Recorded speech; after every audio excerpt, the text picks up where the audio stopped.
ఒక వయసు వచ్చాక ఇంట్లో చిన్నగా కాలు జారి పడ్డా కూడా నడుము దగ్గర లేదా తొడెముక దగ్గర పెరిగేదానికి అవకాశం ఎక్కువ ఉంటుంది. దాన్ని ఇంటర్ట్రోకాంట్రిక్ ఫ్రాక్చర్ అంటాం లేదా ఐటీ ఫ్రాక్చర్ అంటాం. ఇలాంటి సమయంలో వెంటనే కోలుకోవడం ఎలాగో ఇప్పుడు చూద్దాం. ఇక్కడ కనిపిస్తున్న ఎక్స్రేలో ఎముక విరిగిన తీరును చూడొచ్చు. దీనికోసం మేము ప్రాక్సిమల్ ఫెమరల్ నెయిల్ అనే మోడర్న్ టెక్నిక్ ని ఉపయోగించాం. దీనిలో ఒక బలమైన రాడ్డును ఎముక లోపలికి పంపి విరిగిన భాగాన్ని పక్కకు సెట్ చేసి దీన్ని ఫిక్స్ చేస్తాం.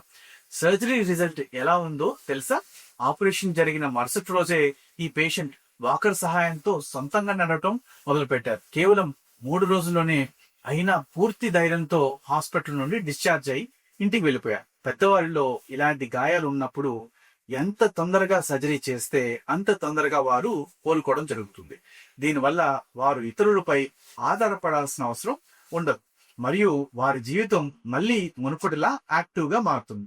మీ ఇంట్లో పెద్దవారికి ఈ తుంటి నొప్పి వచ్చినా లేదా తుంటి దగ్గర విరిగిన ఎముక గాయాలుంటే ఏమాత్రం ఆలస్యం చేయకండి.